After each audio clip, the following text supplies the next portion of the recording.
Hello, my name is Therí Pickens, and I'm here to talk to you today about being Black Mad, Mad Black, or New Decade, Not So New You. To begin, please join me in acknowledging that the land on which I speak to you is the traditional and unceded territory of the Wabanaki Confederacy. Let us also acknowledge the intertwined legacies, the devastation of transatlantic slavery and settler colonialism, which contribute to the creation and continued wealth of my workplace, Bates College, and other colleges and universities, and to this nation. We acknowledge the reparations owed to Black and Indigenous communities and nations and the impossibilities of return for generations past. Let us also speak the ugly words colonialism, racism, white supremacy, misogyny, transphobia, homophobia as a way of having honest conversations about where we are. I also want to thank Doctors Joanna Braun and Jennifer DeVere Brody for their tireless work and dedication to this project. I would also like to thank all of those who are working tirelessly behind the scenes for what I am certain is a massive undertaking. I am honored to be a part of this. I'm speaking these words at a time of several global crises, including the COVID-19 pandemic, devastating climate change, and the ongoing need for anti-racist work. In some moments, the work feels urgent and energizing, in others, enervating and disheartening. If you are watching this and you feel bereft, I'm with you. If you're watching this and you feel there is no place you'd rather be, I feel you. And for the sake of holding these emotions in workable tension, I plan to delve into the topic of how we operate as readers of the various texts in our world, be they fiction, nonfiction, news, people, situations, or other texts. For sure, this is about choices. Specifically, I'd like to discuss the choices we make as interpreters, theorizers, and writers of our own texts. As I reflect on my recent monograph, it occurs to me that Black Madness, Mad Blackness, was not only a rigorously researched project, but that it was the result of a series of choices. It was a choice about how to interpret texts, how to read Black Madness and Mad Blackness as part of a tradition.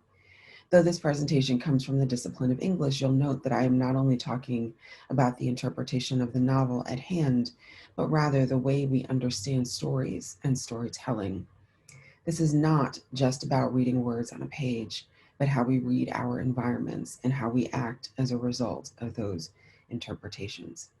So I aim to, without condescension, teach us how to read mad Black women. My impetus emanates from a desire to read and write differently about race and disability more broadly, and madness and Blackness in particular. Recent scholarship in disability studies suggests that new reading praxis shifts the dialogue about disability such that heretofore accepted assumptions about disability not only become unfamiliar, but often inadequate. For example, Michael Gill and Nirmala Aravelis co-wrote an award-winning article for the special issue of African American Review on Blackness and Disability. In this is the title of the article, The Absent Presence of Elsie Lacks, Hauntings at the Intersection of Race, Class, Gender, and Disability. That's the full title. In that article, they turn to the index to argue that Rebecca Skloot's book, The Immortal Life of Henrietta Lacks, abets a haunting narrative regarding Henrietta Lacks's daughter, Elsie Lacks. They write the following in their abstract, quote, by centering Elsie's narrative, we call upon disability studies scholars to continue to engage in the project of dismantling ableist, capitalist white supremacy.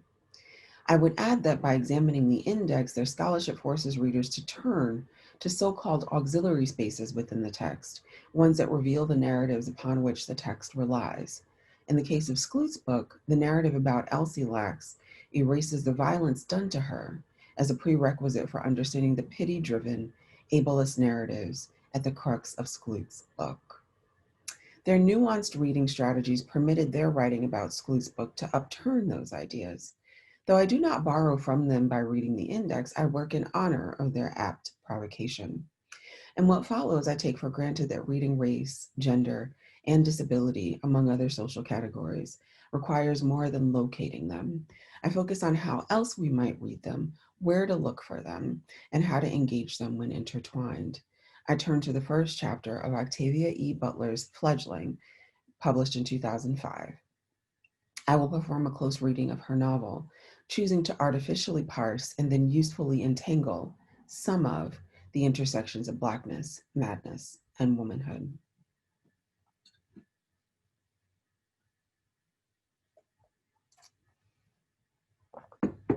A summary for those of you who are unfamiliar. Octavia E. Butler's final novel, Fledgling, divides into thirds. In the first third, the main character, Shori Matthews, discovers who she is, a Black amnesiac vampire, and what has happened to her. She survived arsonists and gunmen's raid on her home as part of a racist, sexist, specious, genocidal plot. Shori begins to learn how to be a vampire, called Ina, based on her limited knowledge. In the second third, she investigates and finds out who was responsible for the arsons and shootings that murdered her family and why. Another family of vampires who believe that the experiments that give her both Blackness and humanity are abominations in the vampire world. She also solidifies her connections to her human companions called symbionts. In the final third, Shori and her allies, human and vampire alike, determine justice for the aggressors and figure out how Shori might survive after this ordeal. It is worth noting that Butler's archive at the Huntington Museum and Botanical Gardens in San Marino, California, also suggests that the novel is divided in half, after the format of popular television drama Law and Order. The text also suggests that the novel could be divided into thirds based on her sexual relationships. 1, a heterosexual, seemingly pedophilic interracial interspecies relationship. 2, 3 same-gender loving interracial interspecies relationships. And 3, a polyamorous interracial interspecies relationship or set of relationships. I examine Butler's first chapter because those first pages shape how race, gender, and disability emerge in the rest of the novel. The archive indicates that Butler worked significantly on the entry points to her novels, imploring herself to drop readers in during some action and let the action suffice as partial explanation. I use only partial because she allowed herself room to surprise her readers.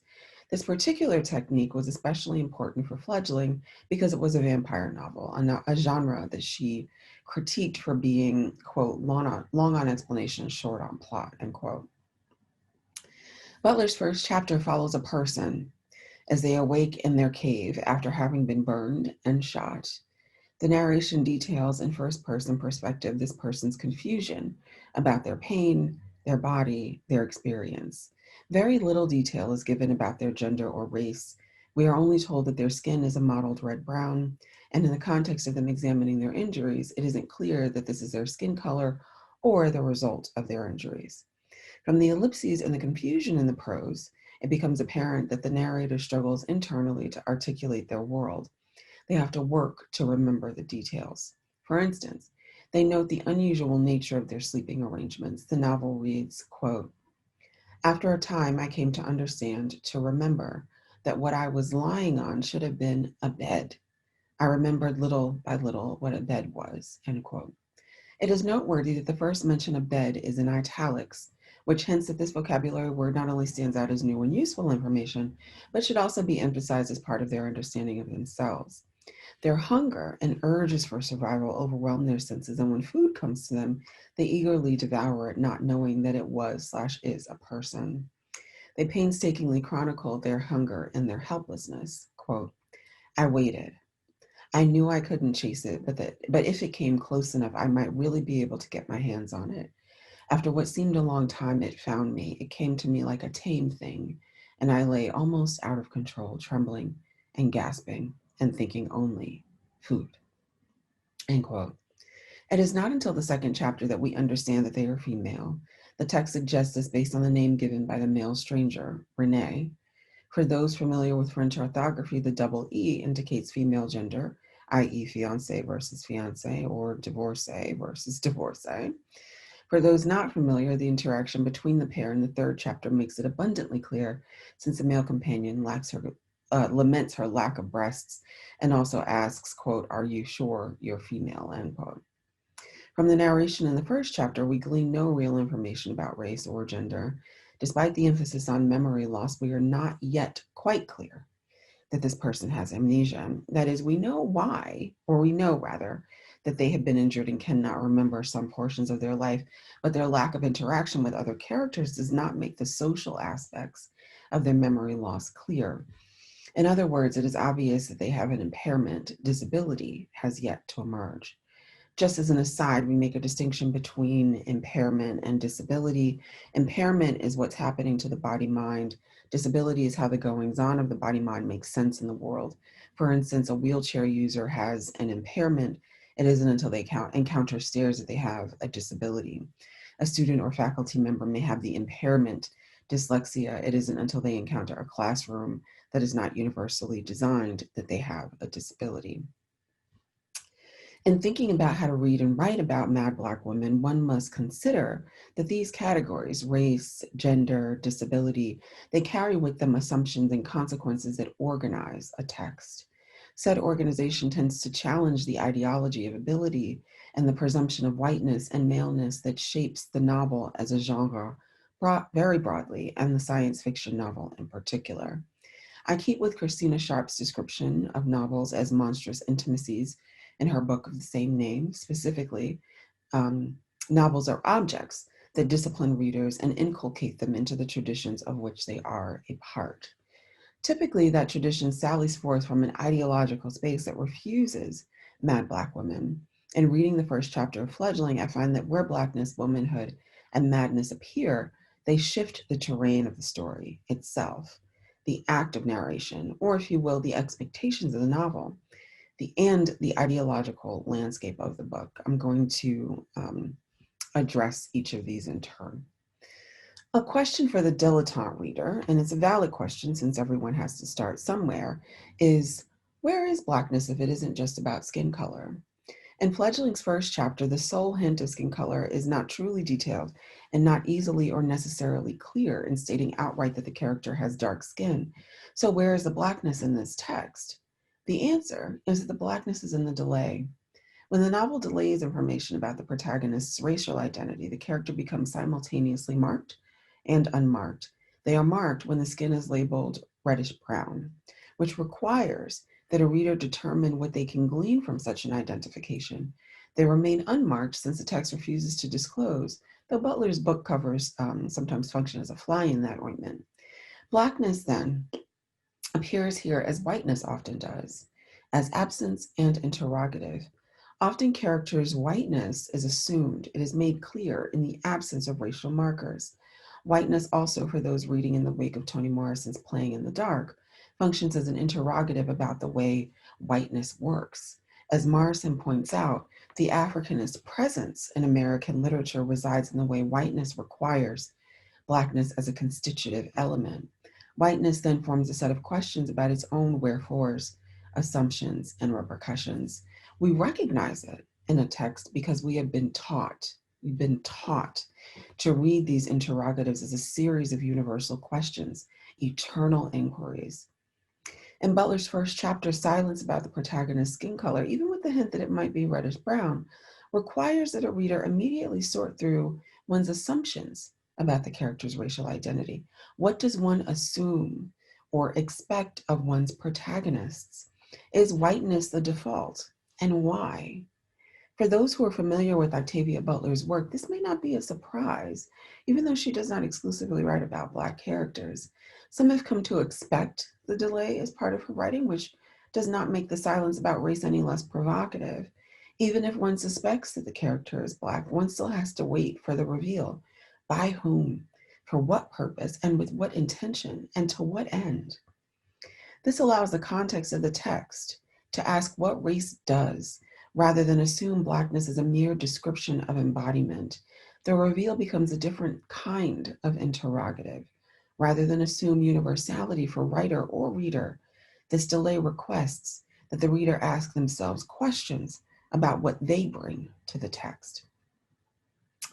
In Butler's archive, her notes indicate that the first chapter ought to perform a specific kind of narrative work that does not necessarily include an explicit introduction, of the protagonist's embodiment.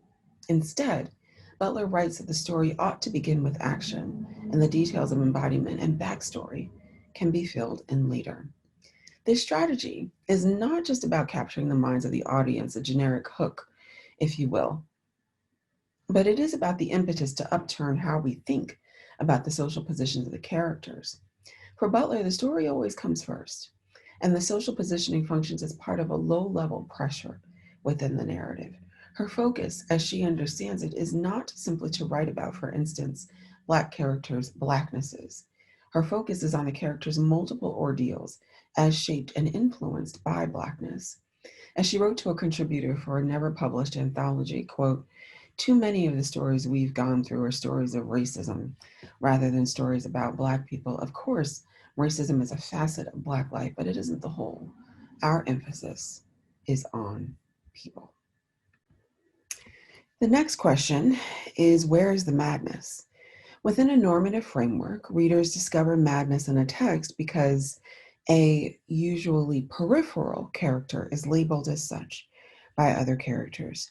When the main character is mad, the text itself tends to betray them by setting up paradigms of normalcy that the mad characters betray.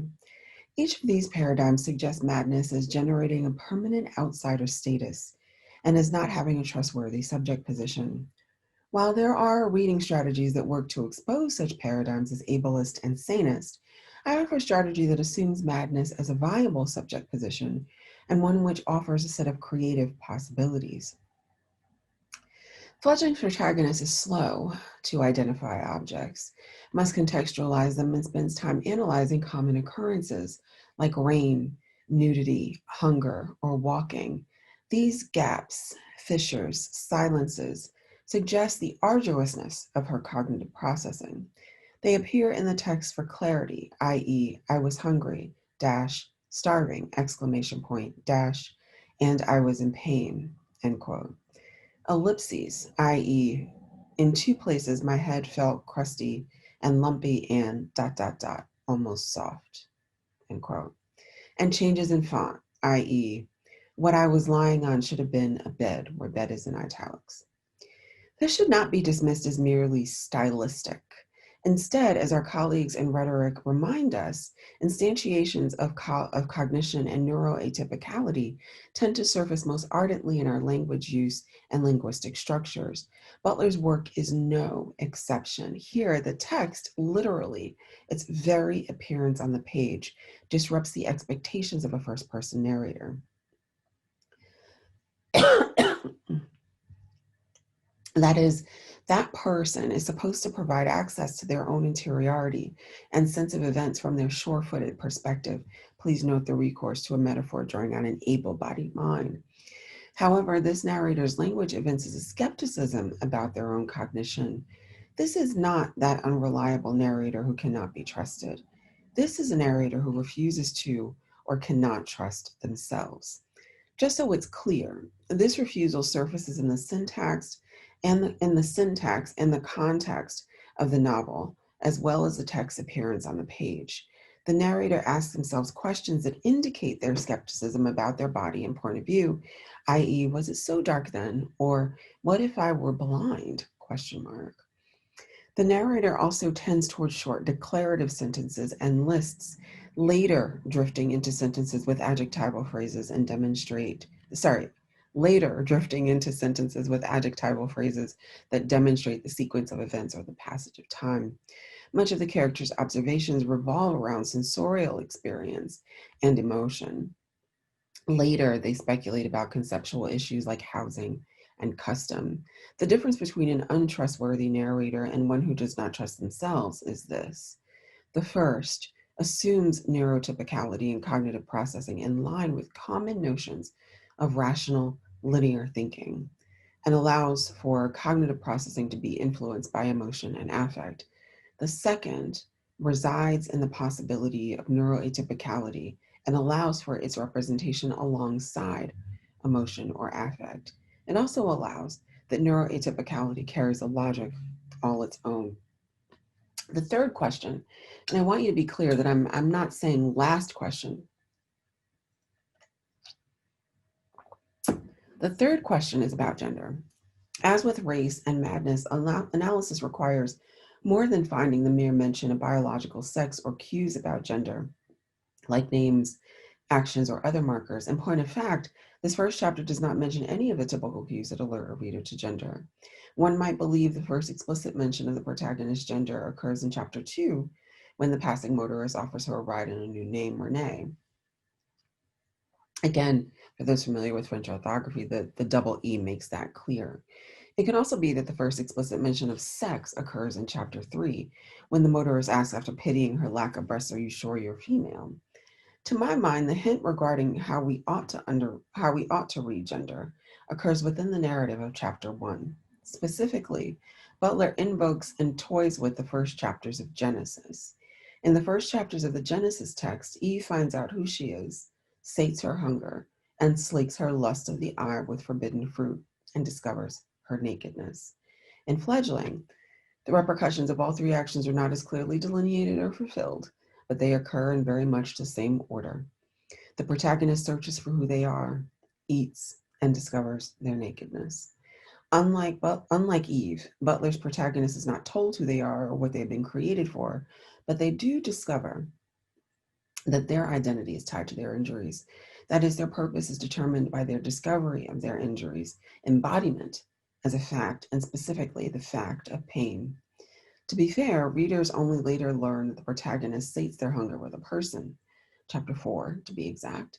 But in the first pages, the food is only thought of as such, but with such a venal desire that the protagonist eating it becomes an act of gustatory, lustful aggression and need. When the protagonist discovers their nakedness, they find it uncomfortable, not sinful, and they recognize their preference for clothing. The first chapter hints at a revision of the Genesis narrative. The first chapter hints at a revision of the Genesis narrative, specifically with the attention paid to satisfying hunger. Fledgling rethinks Eve deliberately. By extension, so too does the novel critique the way we have come to know and understand sex and gender as concepts. At this point, we know now how else we might read race when it isn't about skin color, madness when it isn't about a lack of coherence, and gender when it isn't signaled by mandates of socialization. The question becomes, how do we combine the delay of racial identification with the ellipses and italics that suggest memory loss with the upending of the Genesis story? That is, what does language do? I've thus far parsed these three categories somewhat artificially, but I'm making unclean separations to make a point about the inherent messiness of these readings and intersectionality as an epistemic intervention. At first blush, it may appear that the two strategies, silence on the one hand and the insistence of font on the other, simply dovetail to query the expectations of mainstream readers. The third, a cheeky revision, may also appear to be writerly play, a way to invoke the Western canon as a moment of intertextuality. But our analysis should not stop at what we find. Recall that a reading of these three together shifts the terrain inside the story, that is, its content, about the story, narratology, and beyond the story, ideology. Content, narratology, ideology. Regarding the content, the first chapter sets up a scenario in which the details of appearance are not as important as those of a motive charge, and more importantly, how one's personhood influences the narrative. That is, the first chapter does not invite a reading that relies on appearance as filler or mere detail. It has to mean. In this case, Black amnesiac womanhood challenges the foundational fictions of gender, race, and ability. Each influences the possibilities within the narrative, such that the red-brown mottled skin, the hunger, the uncertainty all provide a sustained pressure on the content. For instance, when it is finally revealed that she is Black, even for those who anticipated, her Blackness is a detail that challenges what we know about vampire lore. Her first human companion tells her that she is in appearance Black, but we don't really know what that means in the context of the story. Rather, we aren't certain that her Blackness makes meaning in cultural terms or social terms as we understand them, since the narrative does not set up Blackness as a marker of merely appearance or culture or social position. The protagonist's understanding of gender is fairly forthright. She thinks of herself as female, and so she is. It is worth noting that Butler's understanding of gender requires that this be so, since the Aina society, the vampire society, is a matriarchy. Yet the rest of the novel reminds us continually that it is not just part of her perception of herself that matters in terms of gender, but others' expectations of her. Being female is not just about sight, smell, or ability, though in the matriarchal vampire community, this is all that matters.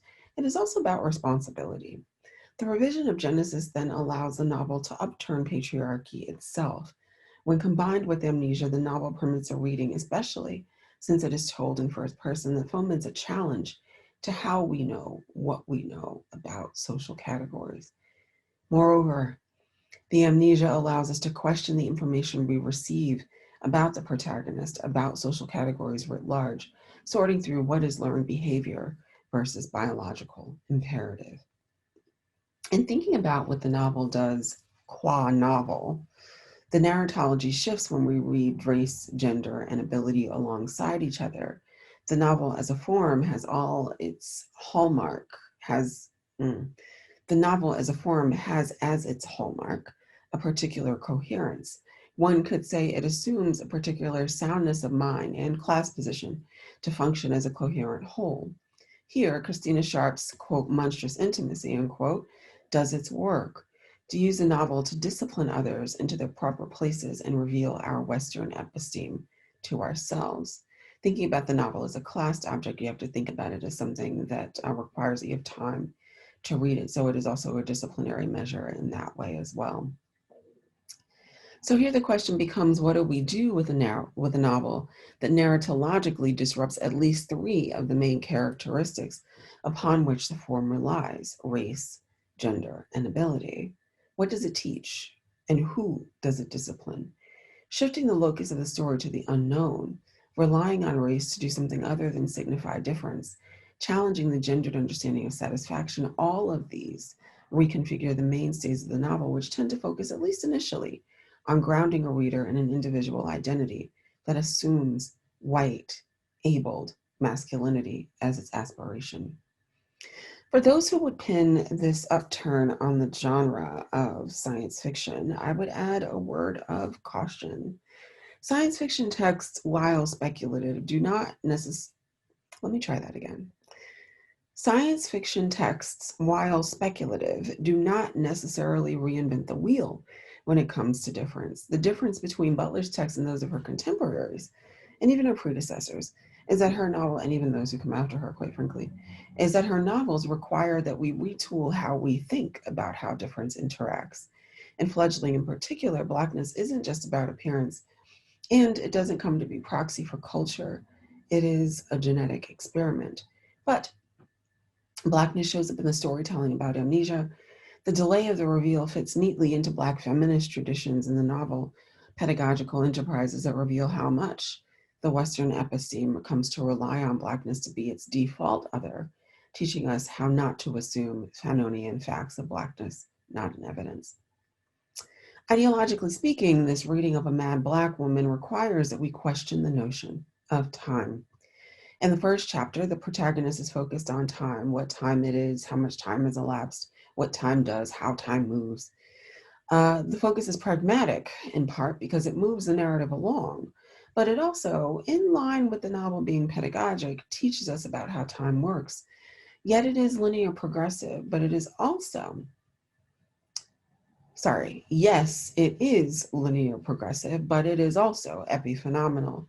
That is, it is context dependent.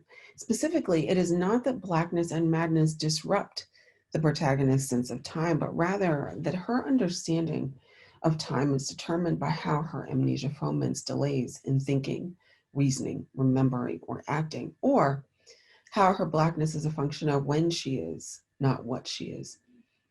The novel later crystallizes that Blackness is context dependent when it is claimed to be part of coevality for the Ina, or vampire species.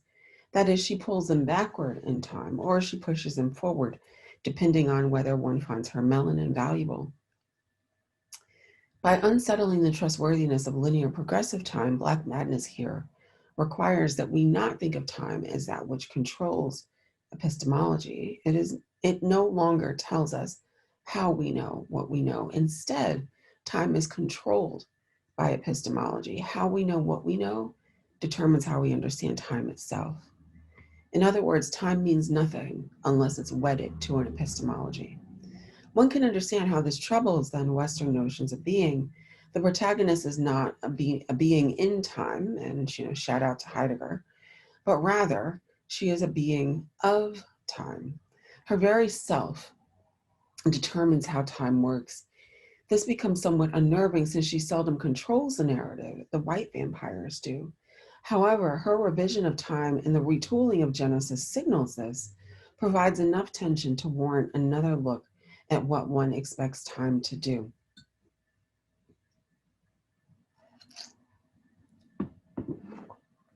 So, in ushering you through a reading of Mad Black Woman, I hope to unveil how madness and blackness and womanhood make meaning in a text. And narratives that take these discourses seriously, they aren't just deviations from a standard. They have particular function in the content, form, and ideology of the literature. Thank you so much for letting me be a part of this conference. I'm so appreciative of the opportunity to do some of these things virtually. And I look forward to answering any questions. And I'm excited to see how folks are going to respond. Thanks so much. Have a good day.